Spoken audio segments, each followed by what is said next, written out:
What's up, everybody? Darth Mel's here and excited to share with you guys what I think is one of the coolest, best budgeted Obi-Wan EP3 Revenge of the Sith lightsabers available. We'll check out all the features, talk about how it compares to others, all up next in the review. Alright, so when I got this bad boy, it came kind of covered in an 89Sabers lightsaber box.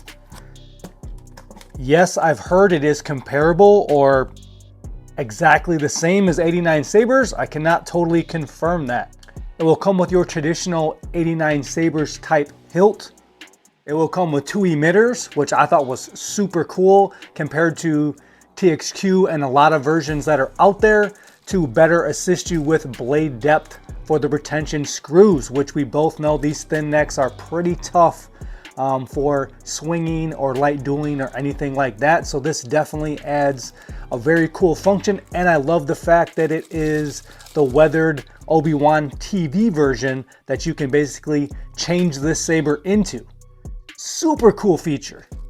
Okay, so here's a quick look at this hilt up close.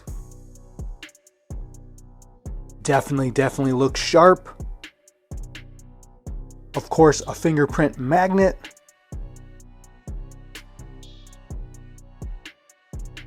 The grenade section is not weathered.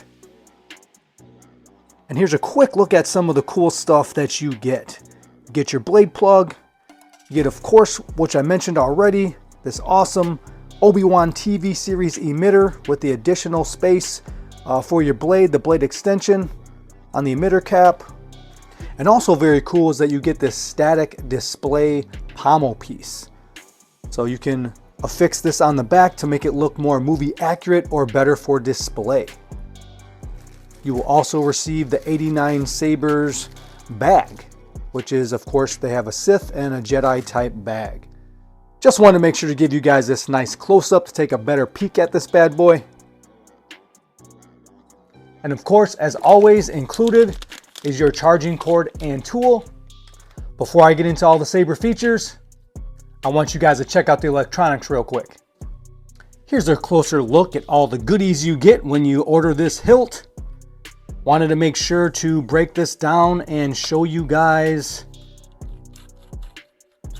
the chassis itself.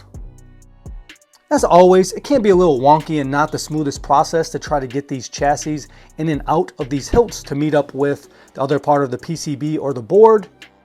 This was my initial issue. And as you guys can see here, there's like this extended circle shaped piece here on the pommel. That pommel and that design, not the best. I found it pushed right into the speaker and caved that in. As soon as I opened it up and checked out this hilt, it definitely distorted some of the sound fonts, which sounds weird. So when you pull this out, here's a look at what I would consider a very nice Proffie chassis core.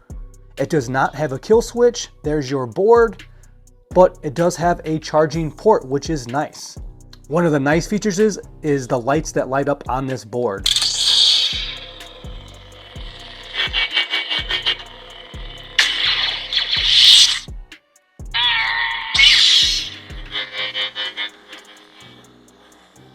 Very cool feature. Here's a look at the saber with that blade plug in, just so you guys have a better idea. I will show you guys a close-up of this flaw that is on this emitter and the speaker itself. All right, now I'm going to show you guys some of the functions and some of the cool things about this lightsaber that really sets it apart to me. So when you take the emitter cap off,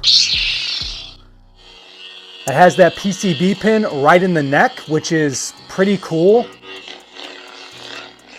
And I feel unique. Usually they're glued down on the lower part of the emitter, and it's quite a difficult task to swap these out like this. So I think this is super beneficial. Then you just plug in the Obi-Wan TV series version, which will help you retain your blades better. Super cool feature. All right, let's get a blade in this bad boy. I turn the lights down to have a little more fun. Haven't really covered with you guys the fact that people call this an 89Sabers. I've seen this pretty much exact hilt on Vader's vault. And I've also seen this on Korbanth. A lot of people call this the HL saber. So again, you know, in the lightsaber community, these sabers can move throughout, or they can be on TXQ, they can be on InShot, multiple saber companies. Hard to dictate whose is exactly whose. So this hilt does have one retention screw. Grab my 32-inch Neopixel blade. It uses your typical tool size or screw size. It's not that smaller end like you get from the Cal Kestis saber. It's not those smaller screws.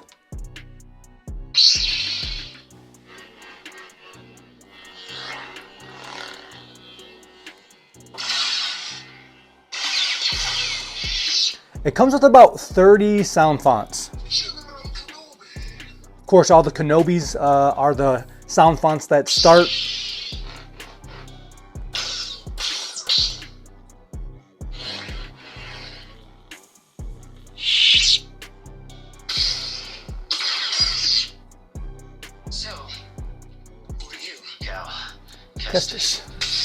It's like they go through all their blue sound fonts first.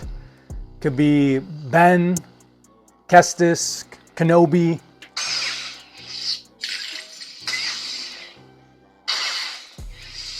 That lightsaber was Luke's.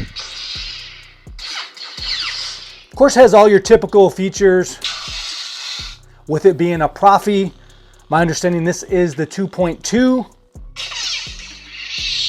This saber is roughly around $300, $289 maybe plus tax, with no blade. That's what I got this for. So almost $300 out the door with no blade. If you will not turn to the dark side, then Perhaps she will.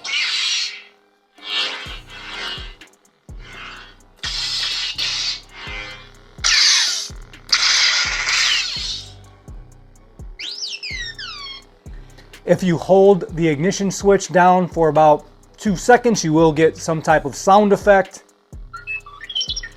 which is R2 in this case because of Luke. I'll never join you. If you only knew the power, I'll never join you. If you only knew the power of the dark side. Leia.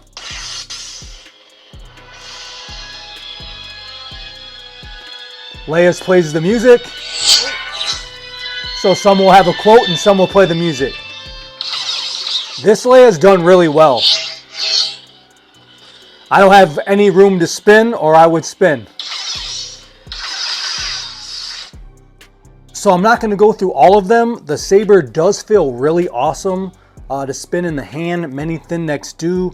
The saber does have some decent weight to it. I've definitely held multiple Obi-Wans where this grenade section feels like plastic, and the hilt overall I'm not impressed with. Used to be the LGT version. Was not my favorite. Young Rey. Do you know Ezra Bridger? He's my friend. He's my friend.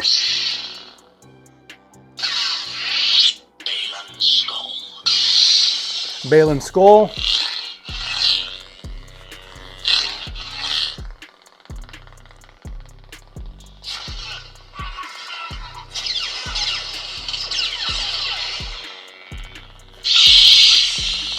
They gave Balin Skull like the Darth Maul sound font, pretty much. Ben Solo. I know what I have to do. My favorite is always the Kylo Ren. Kylo Ren.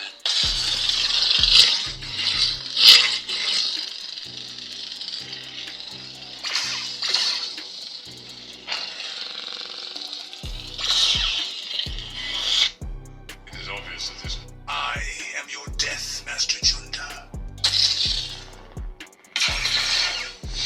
Lord Vader.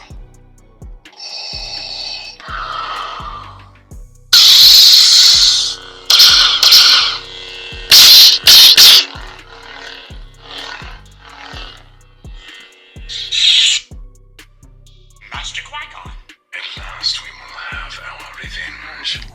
Master Windu. Ray Skywalker. Last one we'll do is Rey.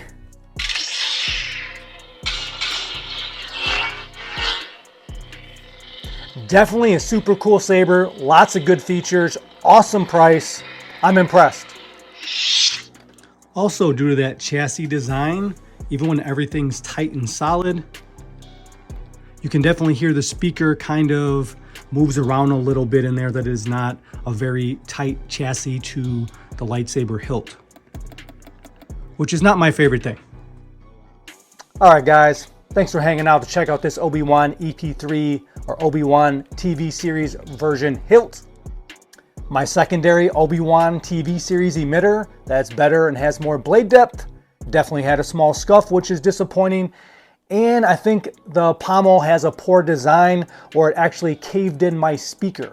So when you spend $300, you don't really want blemishes and kind of a poor design as far as that goes. That could be the chassis that they didn't have some reinforcement on the bottom. It could be the pommel design. I don't know. Overall, I had a really awesome time with this hilt. And besides its flaws, it does have a pretty cool design. I would probably take this over several others in the price range.